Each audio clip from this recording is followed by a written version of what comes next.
Welcome everyone to the Building Your Supply Chain Network webinar, which is hosted by VisionNet and presented in partnership with Forrester Research. I'm Tim Denman, and I thank you for joining us today. As everyone on this webinar is all too well aware, the global supply chain is facing unprecedented challenges.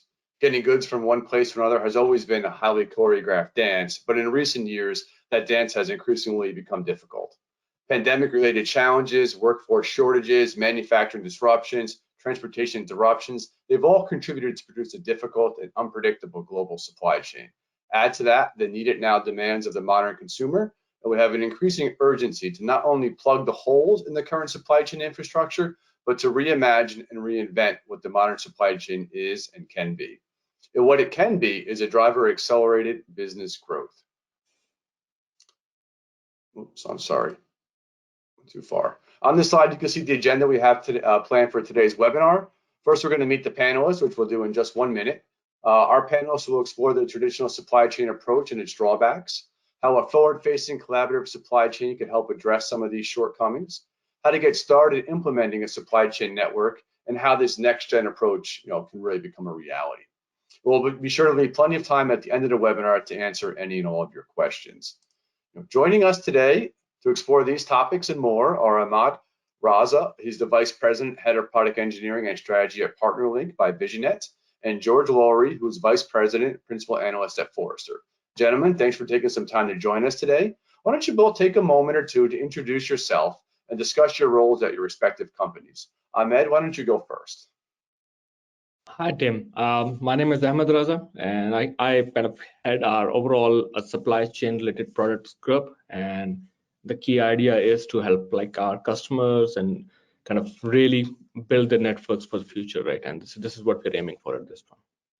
Thank you. Thanks, Ahmed. It's great to have you here with us. And George, what about yourself?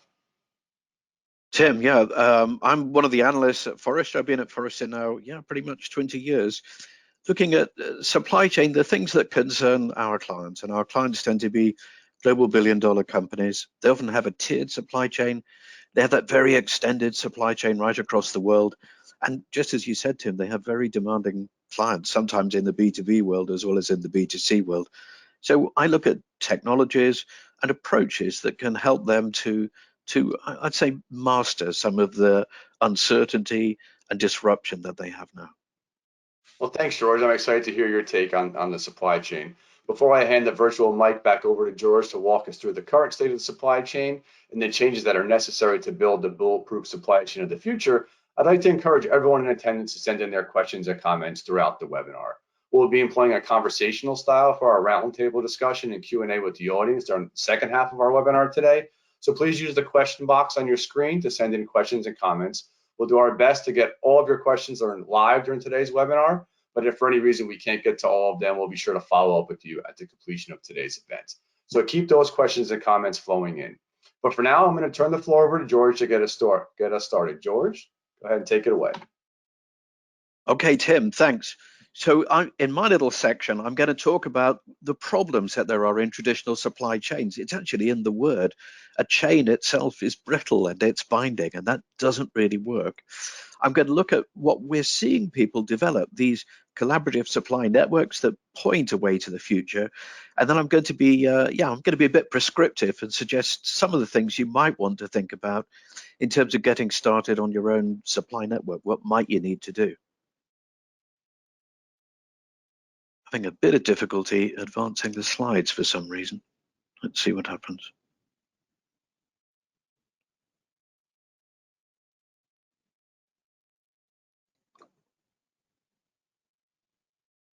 Tim, maybe you can advance it for me. I don't seem able to push it forward.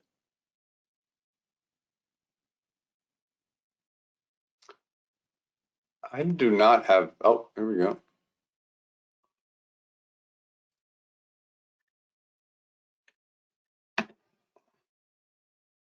Okay, so I talked about the fact that a supply chain itself has some drawbacks, and we've done quite a lot of research into this, particularly with our clients who've implemented, for example, control towers. Even the word control it's difficult in a very extended supply chain because it considers usually the perspective only of the category captain in the B2C world, or the OEM's viewpoint in automotive or aerospace and defense.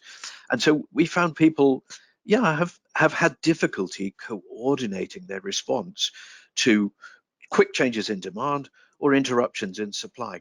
And when I talk about interruptions in demand, they typically also, they lack any kind of status or event orientation. So these supply chains are more or less kind of top-down dictatorship, and they don't understand what's happening further down.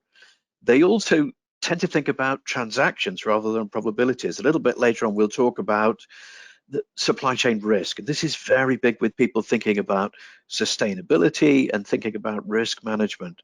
These traditional supply chains think about just transactions. I'm going to send you a forecast, you're going to agree to it, and then I'll send you purchase order call-offs and you will acknowledge them. That really doesn't help if we want to understand what's the risk that maybe my lower tier suppliers maybe are not, doing everything they should about the environment or about their labor. And perhaps the most difficult thing of all is that they look just at cost optimization. Now, one of the things that we're seeing is, particularly coming from the Far East, and because of COVID, we're seeing more and more, particularly B2B, but also obviously B2C supply chain is being driven into marketplaces. So last year, over $1 trillion in the US of B2B purchasing was through marketplaces. And so fewer and fewer, I'd say, in the B2B world are making their purchases through sales reps. They're making them directly, and they're making them through these kind of networks. And it's why really you have to build and join a network and have that capability so that you can have a more effective route to market, meet people where they are, and in particular, understand what changes have been brought about by COVID. Now, there's a couple of other things to think about. I talked about risk. And one of the things that we're seeing, we're moving into a multipolar world now. We're seeing, for example, the American Supply Chain Resilience Act, seeing in Europe the CHIPS Act, Australia has one too.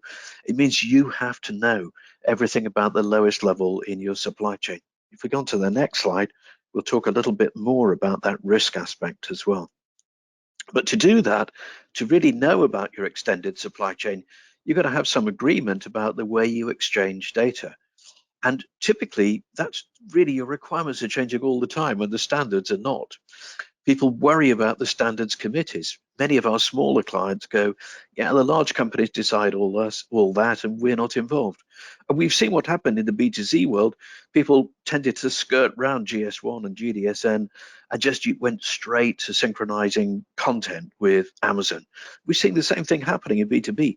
So how to manage that? You need a network that helps you to understand that, to keep pace with the changes, but also to be neutral.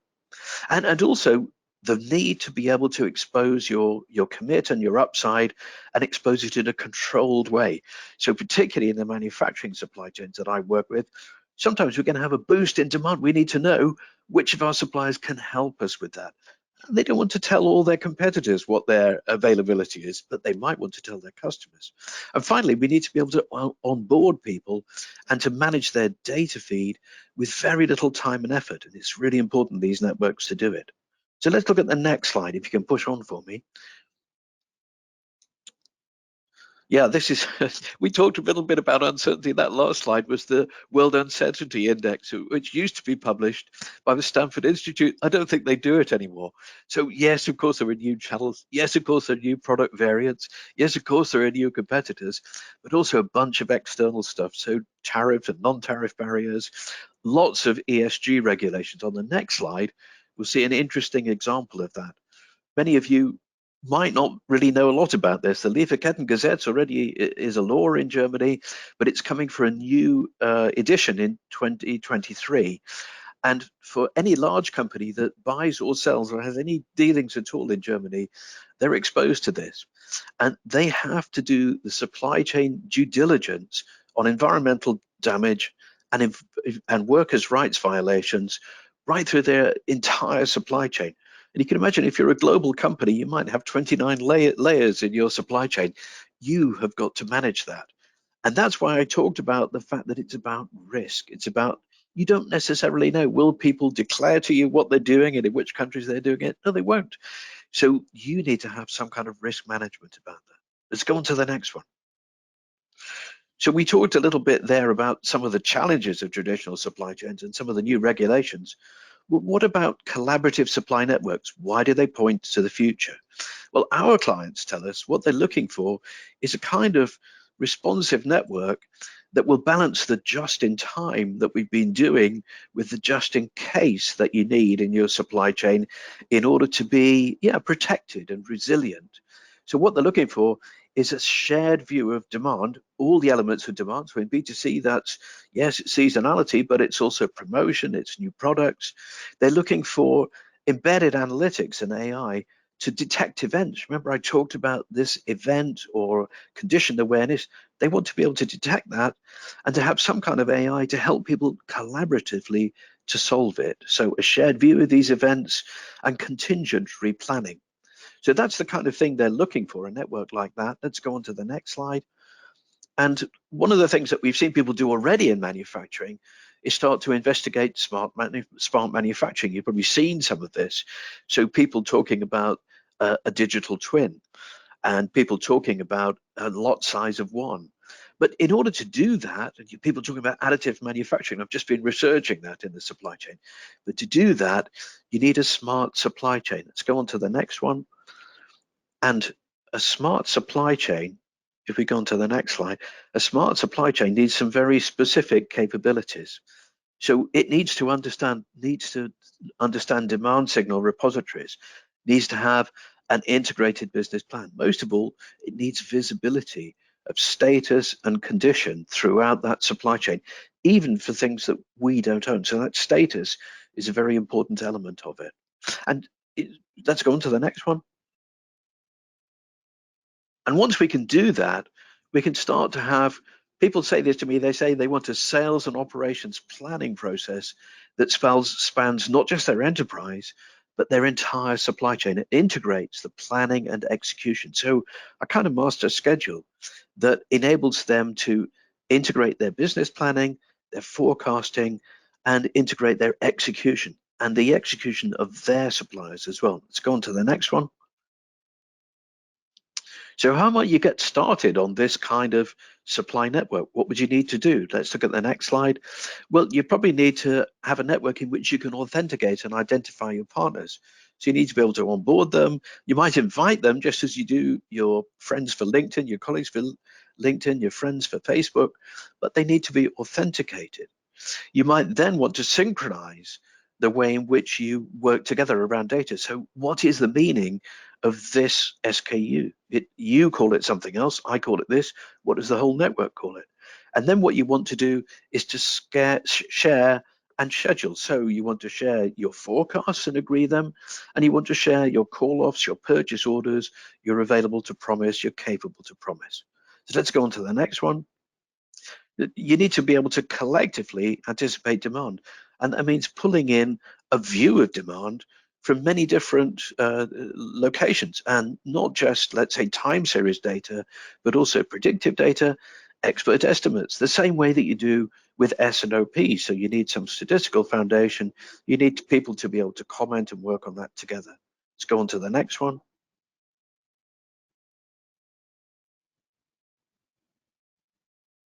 Can we go on to the next slide? And then you need to be able to symmetrically schedule your activities. So what's your potentially available capacity? What's my supplier's potential? They've given me a commit. What's their upside? So if I see a boost in demand or decline in demand, what am I going to accelerate and what am I going to delay?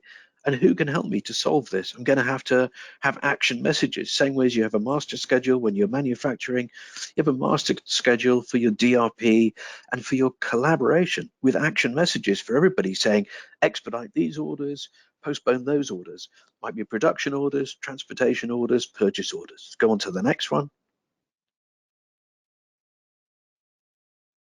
And by doing that and doing it collaboratively and making sure that we're symmetrical, so my purchase order is your sales order or your transportation order, we can publish to our distribution channel or to our customers a continuously updated and continuously accurate view of of supply, of what their order status, and how we're going to keep them bound to us and keep them loyal to us. Let's go on to the next one. And that means really integrating the planning and execution for each role. So yeah, there's going to be people who are going to be doing this on a daily basis, the schedulers, the people who are doing order dispatch, who are doing transportation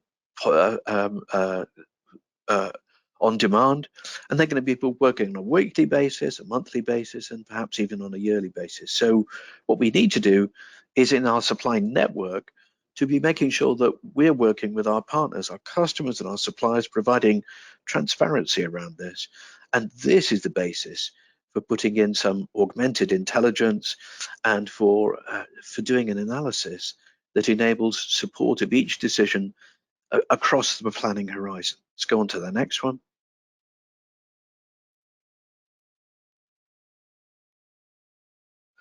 And we've seen people already starting to embed supplier risk and performance as part of this. So I talked about the fact this isn't just about transactions. It's also about probability, about do we really know who the nth tier supplier is? What's the probability that it's this person or that person? What do we know about them? What kind of risk does that bring? And how should we buffer against that? The risk might be that they're in perhaps an earthquake zone, or perhaps there's somewhere where there's going to be a strike, or where there's a COVID outbreak or an epidemic. So that risk should be part of our planning and execution and our continuous adjustment of that plan. Let's go on to the next one. Continuous adjustment of that plan. The other thing that we've been thinking about a lot, and our clients talk to us about, is it's a network of good rather than low cost suppliers. So certainly when I was a controller years ago, it was all about cost. So supply chain was about the lowest possible cost.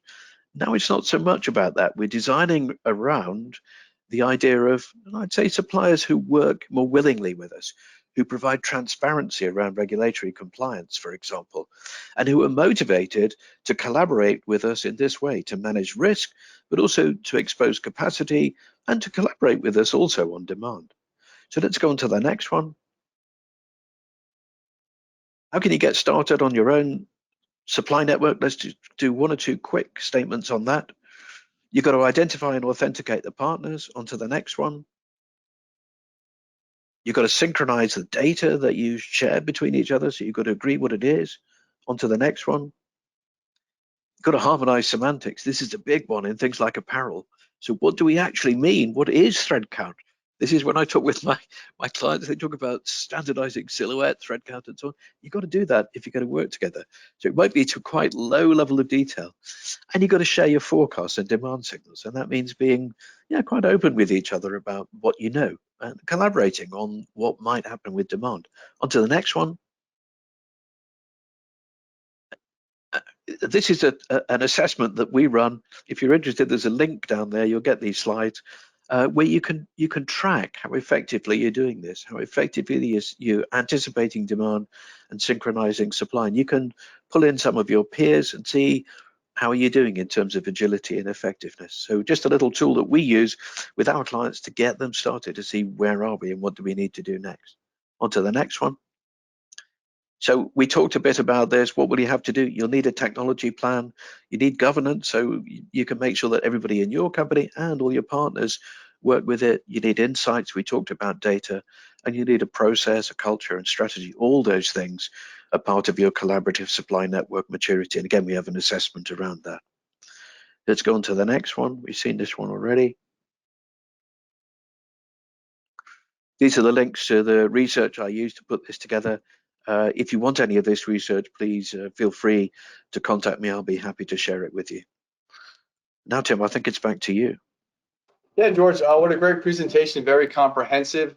We're getting a great response from our listeners and the questions are flowing in. We'll get to those attendee questions in just a few minutes, but before we transition to the roundtable and the Q&A sections of the webinar, Ahmed is going to share his unique take on some of the key topics George has teed up here. So Ahmed, why don't you take over? Okay, let me try to change the slides first. Tim, I think it's still all right. I will move them along for you. Okay.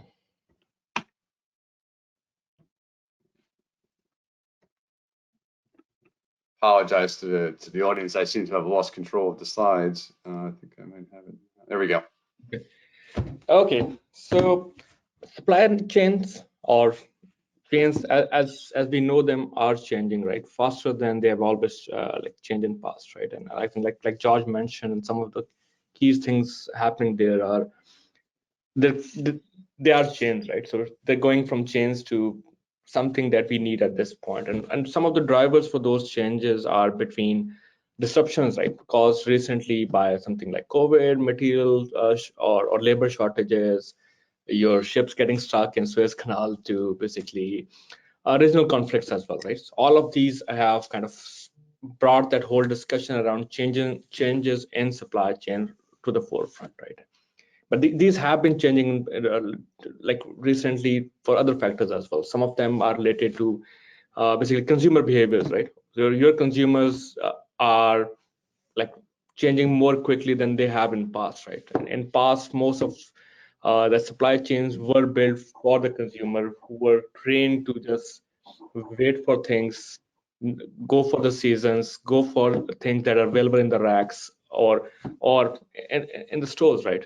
Now they want it off the e-com right away in their hand, know while it's being traveling. It's like a game for everybody at this point, seeing where is my next package, right? How do I buy it? How do I return it, right? That's another key thing that's changing. So what has this done to the supply chain, right? So some of the key things that have become important are visibility, right? Resilience, and what that requires is speed of execution as well, right? Sorry. What does that mean, right? The speed of execution, right? Speed of execution means, or resilience, they're kind of tied together, right? What that means is, as you're changing your network that have been very stable for decades, right? It's like, oh, I have these X number of partners, I work with them, I have like tuned them to my tunes, so it's like I give them an order, they deliver an order. They might not be the most basically they might not be following all the latest things, but this is how I work, right? But all of these changing are requiring finding new partners, checking performance of those partners, reacting to regulatory things, right, as well, right? All of these things are changing and making it happen, right? So how do we kind of handle that, right? I think from our perspective, what we think is it's about taking control of your own network, right? So traditionally, all of these networks have been connect to a WAN, offboard all of those connectivity to them. They will fix all of those things. What happens is, yes, you connected once, you can't change. It's built for size, not for agility, right? Second thing is, oh, I have an enterprise system. It's 20-year-old. I connected it with it, point to point, all of these connections, and it works, right? The problem is, what about the new partners? What about reacting to their changes? What about new standards that are coming in? What about going from a B2B business to a B2C business, right? Or a D2C business? All of these changes have really tested those integrations. Third part is, how do you process the data? Is it specific to a system? Is it specific to a partner? Do you have a common processing workflow, right? If you don't have it, every time you make a change to a business or you connect with a new partner, it's a new challenge, right? And that challenge doesn't even allow you to get to the next step of building your digital twins or kind of moving to collaborative supply chain. You're stuck in ground zero of all of these connections, right? The next part is, how do you onboard those new partners? You might be going with lean, right? From going to lean to a nearshoring, right? And coming up with new partners, all those kind of things. How do you actually do that, right? Your business is not set up for that. Your network is not set up for that. Do you have the right team for that, right? It requires its own focus, right? Are you able to put that focus into that whole process to get it done, right? Can you go to the next one? So these collaborative networks that we are trying to build requires heavy basically amount of data in terms of availability and accuracy of the data as well. Knowing 50%, 60% of the data is not enough to be really collaborative, right? And that data it's not just about the orders. It's just like George mentioned, right? It's about the availability, your inventory, your plans, your common like definition of those silhouettes, right? If we can't define that, it's a very difficult problem to solve, right? Second part is, oh, I have connected, right? What next? Now you have errors, right? You have a whole set of people who are trying to solve those errors, and that brings down your productivity. You're just still stuck in just solving those problems after the fact. The third part is, okay, you got the data, you got the anomalies. Where do you go from there, right? Do you have a way to correlate that data with external factors, right? So, oh, there's a disruption somewhere in a ship is stuck. Well, or Suez, in Suez Canal, right? Or ports in LA are kind of stuck. Do you have all the data available to react to that? Right? Is your order which is gone to your tier one supplier, did that tier one supplier go to its subcontractor? Or your tier one is fine to tier two and three, are they giving you enough data to be able to connect with them? And then when they're giving that information, is that correlated with external factors in a more realistic, real-time kind of manner, right? If you're not doing that, everything else becomes kind of hindered by this lack of visibility, connectivity, and basically ability to react as well. Tim, can you go to the next one? So from the platform that we are, I'm kind of heading, right? From PartnerLinQ perspective, these were the key things that we were working with, right? So the idea was, how do we connect with everybody, right? So how do we have connectivity with all these enterprise systems? Do we build for every enterprise system versus do we standardize our integration, ask people to come connect with us? I think the reality is somewhere in between. You need to connect with these different enterprise systems, have a really good starting point, but you need to have a philosophy for these integrations. These are all business processes. These are all business transactions. If you don't have canonical models around that, if you don't have a standardized integration, you'll always be in that point-to-point integration problem, right? The second part is, okay, you have connected the data. How do you solve problems, anomalies? Like identifying anomalies is one part. How do you fix that, right? You identify them. The next part is there a way to easily update them or fix them? Have your business rule embedded into the process where you don't have to have a person log in and say, oh, by the way, this silhouette matches this silhouette, right? Can I map those while I fix the long-term problems, right? If I can't match them and solve those long-term problems, I'm there for the long game trying to fix all of those things.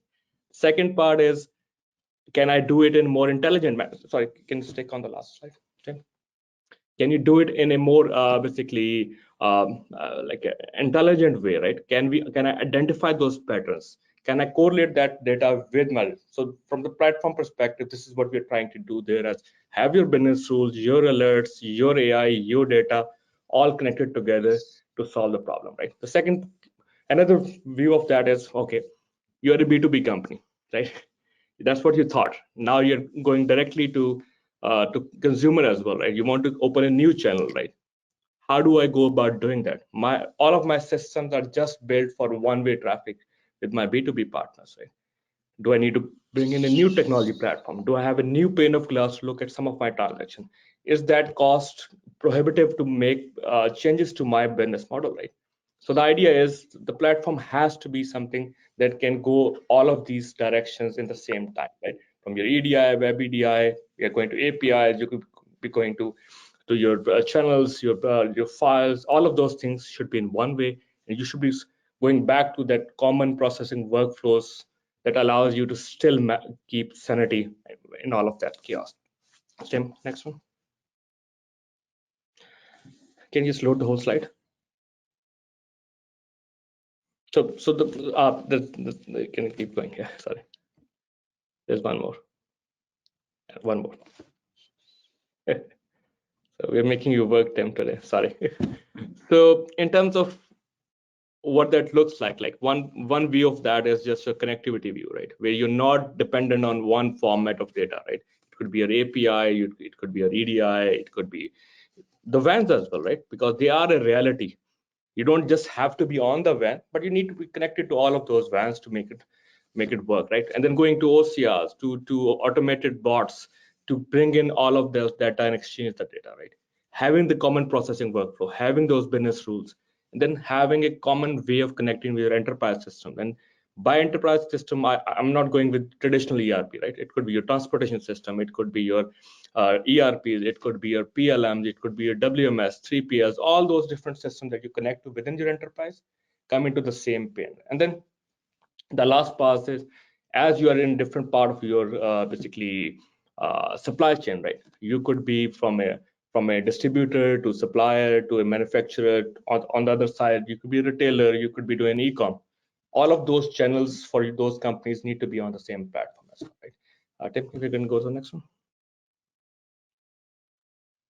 So the overall kind of grander vision for our supply chain connectivity that we think about is all of your network, all of your enterprise systems are connected through a common platform which has a common pane of glass, which has some value-add things which really help you kind of like take benefit of all of these things, that all of the data, all of the connectivity, all of the real-time availability on top of that to make more appropriate and timely kind of sorry, appropriate and timely decisions, right, or actions on top of that, which could be automated, right? The key thing is build for experience, productivity, and visibility from that perspective, right? Because that is the key to your future supply chain, right? And building your own network, right? Because you own the network, but this is the idea of how do you get to that point. Next slide.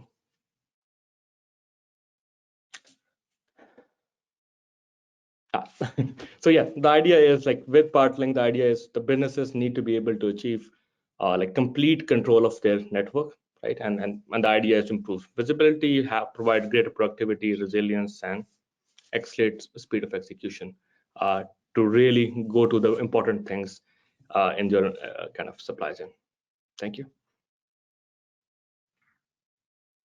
All right, well, thanks, Ahmed and George. That was a great presentation by both of you. We are a little bit more than halfway through the event, and we have plenty of time left to do our roundtable discussion as well as answer the questions, from the audience. So I'm going to start things off by asking a few questions that I prepared, and then I'm, going to start mixing in some questions, from the audience as well. So, the ongoing supply chain disruptions have revealed a lack of agility in the modern supply chain network. We've talked about that quite a bit. How materials flow throughout the network, the planning and execution stages, the flow of information throughout the system, they all need to be addressed if we're going to successfully reinvent the supply chain. So George, I'm going to throw this first question to you, and Ahmed, you could tack on to George's comments. Supply chain disruption across the globe reveals a lack of agility in the processes and enterprise systems' ability to adapt to these changes. George, do you think most businesses have started to realize this issue? And what should they do today to kind of mitigate some of these challenges? I think they're aware of it. They know it's a problem because it's in the newspapers all the time, and because their customers and their clients are unhappy about non-availability.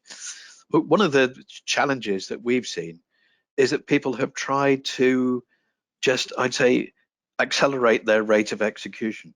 So we see this particularly in transportation, that they've just tried to do more and more spot buying. And you can see it's pushed up the price of transportation. The price of containers is rocketing. And it's because they don't have this collaborative capability. If they had more understanding of status, if they could see which, for example, plants in China were going to be closed and which plants somewhere else, maybe Mexico or Vietnam, were open, then they would be able to, I'd say, spread out their bidding for the transportation instead of bidding for the limited amount that there is available in China. So that's the kind of thing that we talk to a lot of our clients about. Don't just try to, let's say, manage your way out of it by doing the same thing faster, because that won't really work. You need a more network-wide approach. And I realized what Ahmed said about the fact that we can propose all kinds of glorious things, but it does depend on really basic stuff, like, are we talking about the same thing? And getting people aligned like that, getting them connected and aligned. So you can't, despite all the AI in the world, you still need something that onboards and identifies these people and binds them into working with you. Sorry, Tim, It was a long answer. No worries. Ahmed, anything to add? Yeah, I will just add to George's comment, right? I think The real part is, do you have the right data available to make those changes, right? So yes, lack of agility is a known thing. It's where we are, right? How do we get out of that, right? One way is, yes, like George mentioned, just keep running. You might get and hit a wall, right? But you need to know like all the right data or more data than you have right now to be able to make those decisions, right? And that stepwise approach, I think that this is we'll get through it, right? And we'll make the right decisions this way, right? If you have the right data available. Right, having the real-time visibility and the access to data as it flows through the entire supply chain network, it requires updated and modernized tech solutions that are designed and built with data access as a key component, right? You got to provide your stakeholders with the ability to rapidly respond to these major disruptions, and kind of reduce their impacts. And having access to the data is key to that. So why should today's technology leaders invest in solutions that provide complete visibility into their supply chain networks? In addition to resolving the supply chain disruptions they currently face, what are the long-term benefits to this kind of visibility? George, we're going to start with you again. Well, I think, one of the things I think about here is that for your car to become more autonomous, it needs to know where it is. And that was one of the things we talked about. Traditional supply chains don't have a good idea of status and condition. And however much AI and however great your collaborative forecasting is, it won't work if you don't know what's the status of this factory, what's the status of that port, what's the status of this order, what's the benefit of that. I think quite a lot about, in the semiconductor world, I work a lot with people who are going, yeah, there's such a shortage of semiconductors, particularly in automotive. Actually, is there a shortage of semiconductors? Semiconductors come through a really long network of distributors. What semiconductors are where in that multi-echelon distribution network? Does anyone know? No one does. It could well be that my millions and millions of dollars worth of work in process for these uncompleted vehicles, and my thousands or hundreds of thousands of unhappy customers could really all be resolved by if I could see where those semiconductors were in my distribution network. And that's just one example. There must be hundreds of others. So that's the kind of thing I think about. Is there a value in doing this? Yeah, there is. Yep. And yeah, I think pretty much, I think you've nailed it, George, but I think I'll just add that, yes, knowing where your semiconductor is one part of it, right? What is the road to get that to you, right, as well, right? Knowing that is very important as well, right? It's not just your transactional data or your supply data. It's a complete set of data, right? From end to end, that, okay, this is with this partner, this goes to this goes to this. In past, we just said, oh, I just want to talk to one consolidator and I don't care about everybody else. Guess what? That person is choked, right? And everybody is choking their throat to get the same thing, right? And you have no idea where it's stuck behind that person, right? That's one part that needs to be solved. The second part is, why is it stuck? Is it stuck due to a port, a shipping problem, or labor shortage? Is there an alternate available, right? They might all be going to the cheapest because that's how their network was set up, right? Is there a better way to get to the same thing in a slightly alternate way, right? If you don't have that information, I think that's where I think the technology is important, and the right technology, not just to say, oh, I have the best plan, but that plan has to be an active plan, and you should be able to react to that plan as well, right? So that's my take. And there are OEMs who are bidding up the price of these things when it's actually coming from the same place. That's the really crazy thing about this. A bit like the transportation problem, because they don't have that deep level of visibility. Sorry to interrupt. Please keep going, Tim. Sorry. Oh, no, we definitely want you guys to talk to each other. Ahmed, I'm going to ask this next question to you first, and then George could jump on and say, I agree. As we discussed, in order to enable supply chains to be responsive to ever-changing consumer behavior, they must be able to support data-driven decisions, right? That leverage advanced analytics to predict demand and make adjustments for peaks and valleys, even before they happen. By achieving complete visibility of the supply chain network, how can businesses better manage fast-moving consumer behavior shifts triggered by inflation or an increasing preference for omni-channel purchasing? Ahmed, why don't you go first? So I think let's break it down, right? It's pretty simple in terms of, okay, so all of this is about a demand and supply problem, right? And the idea is, as these things are moving, right, and as these demands are changing, right. Sorry, I just lost track of the question, right? Sorry. Can you just repeat the first part again? I just completely lost track. Yeah. Right. So, how can businesses better manage fast-moving consumer behavior shifts triggered by either inflation or an increased preference for omni-channel shopping? Yeah, I think the key thing is to have the decision point closer to the execution as well, right? So if you go back into your planning cycle every single time for minor changes, it's going to be very long cycle, right? If you just take example of fashion retail, right, or apparel, right? Your normal cycle was about what, 12 to 24 months for most companies to make a decision, right? So if one of the pieces is gone, or the design has changed, or people have started working from home instead of going to offices, right? And they're in their pajamas with shirts on top. How do you react to that if everything was planned 24 months ago, right? So those are the things. So getting that decision closer to the actual execution, it's the key thing. The second part is like, how do we cut down these long processes, right? How do we make that a more agile process from that perspective? Don't go to the exact like car manufacturing of completely lean, but somewhere in between. Getting to that point is I think that's really important to keep going forward. George, do That's you funny. agree? It's funny you should say people sitting there in their pajamas doing online webinars, because I am. No, but you're but I think you're exactly right. It's about accelerating what you do, and we've seen people looking at a continuous reallocation, for example, of inventory. So your point there about fashion, traditionally people, well, now they have 20 seasons, but they used to have 4 seasons. Yep. Nonetheless, even now they allocate, and if you go to any kind of apparel company, there are youngsters who are graduates in fashion who love color and fabric. What are they doing? They're doing the allocation because they hope one day there'll be a buyer. And are they doing a good job of the allocation? No, they don't have good tools. They're just using a spreadsheet. It's always wrong. And we're seeing some people go, we know it's going to be wrong. What we need to do is to detect quickly when it's wrong.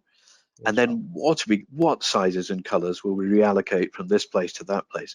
So again, the status and the visibility of the rate of consumption, the orders, the availability of that inventory is very, very important. Not easy to do, mind you, because of course most people in apparel, they're holding it at the SKU level. So do they actually know what colors and what sizes? Not necessarily, but we're seeing people working on that. Maybe you're helping them. Yep. I'm going to do one more question for me, and then I'm going to open it up to questions from the audience. We have a few that came in already. We've been talking about a lot of changes that need to be done to the supply chain to modernize it. But obviously, the supply chain is always on. It's like you can just turn it off and make some adjustments and then turn it back on, right? So how can companies best identify short-term weaknesses and investments to achieve short-term goals, by also investing in the long-term end-to-end real-time transformation that we've been talking about? Ahmed, why don't you go first again? Yeah, so I'll start, right? So in terms of short-term and long-term, right? Like the ideal supply chain that I can think of is like, oh, everybody is connected, not 50%, not 70%, right? Everybody is collaborating beyond just your transactional data, but more on your visibility of the inventory in terms of your SKUs, planning, all those kind of things at the right level, right? Everybody is reacting to the changes, right? You just don't have one connection to your supplier, right? That whole consolidation is good. It's good for cost, but it's really bad for the business the way it's going at this point, right? So yes, you need to consolidate, but to what level? I think the right level has to be identified. The last part, it has to be reactive. It has to react to the changes in a quick manner, right? It cannot be that something is wrong, I have no way how to do it, how to get out of this, right? I don't even have an expensive way, I don't even have a longer way of doing it. I have to rethink everything or shut down my plants, my warehouses, my shops, just because I don't have the right kind of supply, right? So you have to get out of those kind of like hard kind of constraints, right? Lean has been an amazing concept in lot of these industries, right? And for a very long period of time. I think the pure lean has a problem, right? And that problem is no matter how much visibility that you have, no matter how good your suppliers are, they're always going to fail. And one failure is going to bring down the whole empire, right? So getting out of those kind of relationships is important, right? It has to be lean in areas where you can really afford the lean, but not the whole enterprises, right? This is where I think the whole discussion on supply chain needs to be for the future. So collaborative, resilient, and reactive.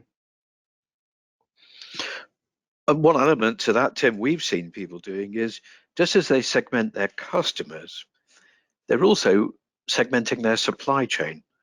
So quite a lot of companies are going, maybe there isn't one supply chain. One of our clients said something great to me. They said, every customer is a special snowflake, but actually every order is a special snowflake as well.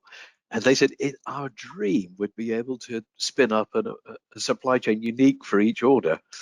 And I asked them, what do you mean by that? And they said, well, sometimes the order is really, really urgent and people don't care how much it costs. Sometimes they care more about how it costs than, they'll wait a week or two as long as it's not too expensive. And we see this all the time in apparel. I'm sure you've seen this as well, Ahmed, that you've got fast fashion, the weird colors and the, what should I say, the mystery tartans and the odd sizes. You're going to onshore that because you need a really fast supply chain, and it doesn't matter if it's a bit more expensive. But your grey slacks and your white cotton button downs, yeah, it doesn't matter if my safety stock is on the ship coming from Vietnam or whatever, that's fine. So we're seeing quite a lot of people saying, could we have a supply chain? Could we have the status, the condition that would let us say, what kind of order is this? Is this an order that needs, the fast supply chain, the nearshore supply chain, or it can go with the offshore supply chain? Cost is more important than the responsiveness. Does that make sense? Yep. I think let's get out of that one size fit all for everybody, right? So yeah, requires a bit more thought, but you get a better result. So thanks for those great answers. We're gonna open it up and ask some questions from the audience now, kind of building off of what George just mentioned about offshore and things like that. We got a question here from the audience that we've been hearing a lot about the possible strike in Europe because of workload and unavailability of drivers and workers. Do you think it will create a COVID-style impact on the overall supply chain? And if that happens, what should be the right course of action? Well, I mean, the thing that's in the news a lot here is not so much the labor unrest, although there is a lot because of the inflation, but it's more the energy crisis, particularly, I'd say, in Germany, that, German manufacturing has depended on cheap energy from Russia, and that's not coming anymore. So there's an issue around that. Will people source their manufacturing somewhere else? Actually, Germany in particular has a great history of resilience to this kind of thing. And it's partly because, the backbone of manufacturing there is mid-sized companies. And so it's not one person making some drastic decision. It's a lot of basically owners making decisions and making decisions for their town. So I'm not thinking there's going to be a huge crisis. And I remember Olaf Scholz, who's the Chancellor of Germany, was asked by the BBC, what about the driver crisis in the UK? Because there was a point at which there was no fuel at the pumps because the tanker drivers just had all gone home to Ukraine or something. And he said a very good thing. He said, well, maybe you should treat the drivers you have a bit better. I think there's a lot of truth in that. What we're seeing is it's about the productivity of people. And the productivity of people so that you can pay them a decent wage, because truck drivers don't get paid a lot. But that's because their productivity is impinged by poor, I'd say, practices in supply chain. The people who are carriers tell me our drivers only get paid when they're driving, but they spend a lot of time waiting. Why are they waiting? Because the warehouse, the DC, is never ready for them, never, despite the ASNs and the slotting and everything. So I think there's a ton of things that we could do, all of us in Europe, but also in the Americas, to manage better, and that would make people more productive. You could pay them more. There wouldn't be a shortage. Yep. And Tim, sorry, it was a rant as well, not a long answer. No, very good. And you mentioned, George, a lot of different challenges that could pop up. And Ahmed, obviously we've been seeing a lot of different challenges, over the last few years, and they continue to come up with new things. So the challenges are coming fast, but it seems that the technologies that are supposed to kind of address these challenges maybe is a little bit slower to catch up. What is your take on that? I think, yeah, technology is one part of the complete picture, right? I think it's very important, but it's not the only factor, right? So, like, for example, knowing who to connect, right, with, taking care of your partners, knowing, are you squeezing them too much, right? Are you going to the absolute, like, lowest kind of cost partner who might have very bad practices, right? Or might have a very pretty much like doing on the fly, like finding a truck, loading things and moving up, right? Versus somebody who has the right number of contracts, who has a more defined process. Like, getting to that level is really important. Can we automate that through technology? Absolutely, yes. But having the right direction or an approach is really important to get to that point, right? If you don't have the direction and approach, no amount of technology is going to solve the problem, right? But yeah, I think at this point, this is, I think with COVID, this is one of the lessons, right? I think this lesson should help us navigate these kind of disruptions at this point, where the leaders are thinking more and more about these things, right? So nearshoring is one part. A lot of companies are talking about nearshoring, right? It's all been about offshoring for a very long amount of time, right? Coming back to nearshore and dividing your supply chains and taking care of your partners is I think is a really key thing that's coming out of this. So I think, yes, there will be disruptions with these kind of events or regional events. COVID style, I think we are in a much better space at this point than we were a couple of years ago. Sorry, again, long question answer. Oh, no worries. We got about 5 or 6 minutes left, so I think we can get to at least one, maybe 2 or 3 more questions, depending on how much we have to say about it. This question here, I think is for Ahmed. It's another tech question. Wondering if you could elaborate on the must-have components to provide the visibility and the control across the whole network that we all agree on is vital. So I think the key thing is having multiple level of visibility, right? Your inventory, to your capacities, to your actual orders, to your statuses of where you are, to external factors, right? All three things are really important: your supply, demand, your capability, and then the execution, right?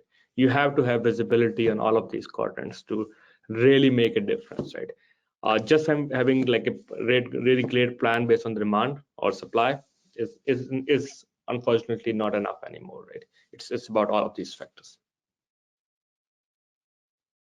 George, any thoughts there, or should I address another question? Well, I would echo actually what Ahmed said. It's the status of things and the condition is continuously changing. So I've been working with people, for example, who have digital twins of their ports, and what they're doing, it's very, very detailed. So they know the status of this crane, but also of this berth, and they know things like they model the salinity of the water. So how much rain fell in the Alps? How saline will the water be in the port of Rotterdam? So how much clearance will this ship have? That level of detail is what you need to do this well. Yep. You're looking really worried there. No, I'm just watching the questions come in and looking at the clock. But yes, obviously with problems with supply getting into your network and then distributing it, you're always looking for new trading partners and suppliers that are going to be constantly added to your network to kind of not only supplement what you're already doing, but maybe as a band-aid fix of something that fell apart. So what level of integration should a business look for from their tech stack, knowing that new players are going to be added constantly to their supply chain network on an ongoing basis? Ahmed, I think maybe you can go first on this one. Yeah, let me take that one first. So I think few key things, right? While you're going out and looking for those partners, right? Ease is not the only thing that you should be taking care of. Oh, they have really good stack, or they work exactly like we do, right? I think people are different as we navigate these things, right? They might have different, same example, different definition of silhouette. As long as you can define the correlations as long as you can have an ability to get the right data from them. I think having a solution that can help you build all of those things is really important, right? Having the right canonical model, like I mentioned earlier, around your business so that you have your own standards. Yes, somebody is not following them, you can still react to that and onboard them in a quick manner, right? If you don't have them and you're doing it that, oh, this is my standard and this is all I have, you'll never get everybody to change, and you might lose some of the really good partners who have everything else correct, right? But they might be lagging on the technology side. You're leaving them behind, right? And that's too big of a loss at this point, where we are really looking for that's basically the last level of information from those partners. So as long as a partner can provide, you should be able to connect, and that should be your definition of your kind of onboarding strategy, not the ease or not the known or not familiar at this point. So we are almost out of time, but we got a great question in from the audience, and I think it's a good place to end it. And everybody loves a real world example, right? So a question here from the audience: if you could point to real world examples, I guess really in any industry, of companies that have put these modern supply chains approaches to work in the field, and that have seen some success from that. George, would you like to go first? Yeah. So I mean, I have to be careful about what I say about our clients, so I might have to disguise it by saying, a such and such company. But we have been working with a client actually in automotive, and one of the things that they were most concerned about, they had traditionally, the OEM had said, had dictated basically to the tier one suppliers, this is how many or the proportion that we expect to sell of SUVs versus compacts. And in common with many other automotive practices, they only paid the tier one had to produce these items, store them on their manufacturing sites, and they were only paid when they were assembled into vehicles. Well, of course, if the forecast is wrong, that stuff is still on their balance sheet. And this is very common, not just in automotive, but other supply chains as well. So one of the things that they looked to do was to say, actually, we have other data here. Is there a way that we could work together to come to a more collaborative view of what we should be doing? And if we do, then here's what's in it for you. Here's a lower price because we're not funding this on our balance sheet. I saw the same thing actually with another company that made seating in automotive. So in automotive, it's already beginning to happen. They've always had that kind of relationship, but I'm seeing it in other industries too. But Ahmed, perhaps you've got an example as well. Yeah, I think just to add to that same example, right? I think it's going back to the same collaborative network. It's not just connectivity, but the more of a collaboration where you're not just waiting for basically somebody or making everybody's problem their own, right? Oh, I asked this order, now this is how you do it, and that's the end of it, right? The idea is we all have to collaborate to have the better supply, better costs as well. Like, trust me, like, because if you're collaborating, nobody has to pad their kind of balance sheets to ensure these delays are handled for, right? So you're all taking the profit and in some cases losses as well, but we're all in a better shape. Well, we are out of time, unfortunately. If anyone, I think we got to all the questions, but if there's any more questions that you'd like answered, feel free to reach out to the panelists directly or to me, and I can put you guys in touch. I thank everyone for listening in. There will be an on-demand version of this webinar available shortly, in the next few hours. You could find it on the website, and also you'll be able to get all the slides and see all the links and follow along with all the research that George referenced. But for now, again, I thank everyone for listening. Thank you, George and Ahmed, for joining us and leading this great discussion. Until next time, be safe out there. Thanks, everyone. Thanks, everyone. Bye.